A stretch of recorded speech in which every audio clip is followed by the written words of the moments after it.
বিশ্বকাপ ফাইনালে মুখোমুখি হয়েছিল ফুটবল বিশ্বের দুই পরাশক্তি, স্পেন ও আর্জেন্টিনা। শুরু থেকেই দুই দল খেলেছে দারুণ আক্রমণাত্মক ফুটবল।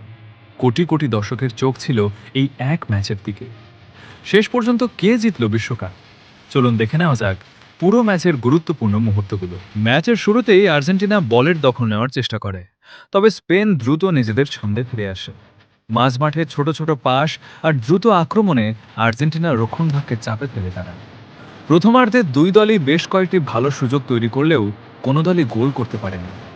দুই গোলরক্ষকের দুর্দান্ত সেভ এবং শক্ত রক্ষণে প্রথম ৪৫ মিনিট শেষ হয় গোলশূন্য সমতায়। দ্বিতীয়ার্ধের শুরু থেকেই স্পেন আক্রমণের গতি বাড়িয়ে দেয়। ৫৮ মিনিটে স্পেনের একটি জোরালো শট আর্জেন্টিনার গোলরক্ষক দারুণভাবে রুখে দেয়। নির্ধারিত ৯০ মিনিটে কোনো দল গোল করতে না পারায় ম্যাচ গড়ায় অতিরিক্ত সময়। অতিরিক্ত সময়ের আগে আর্জেন্টিনার এনজো ফার্নান্দেজ দ্বিতীয় হলুদ কার্ড দেখে লাল কার্ড পান।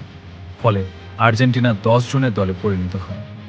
এরপর ১০৬তম মিনিটে নিকো উইলিয়ামসের তৈরি করা সুযোগ থেকে ফেরান তোরেজ স্পেনের হয়ে ম্যাচের একমাত্র গোলটি করেন। এই গোলেই স্পেন ১-০ ব্যবধানে এগিয়ে যায়।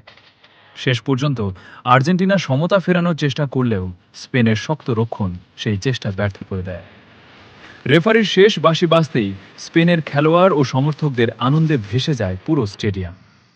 এই জয়ের মাধ্যমে স্পেন দ্বিতীয়বারের মতো বিশ্বকাপ চ্যাম্পিয়ন পায়। লিওনেল মেসির বিশ্বকাপ যাত্রা আবারও শেষ হলো ফাইনালের মঞ্চে।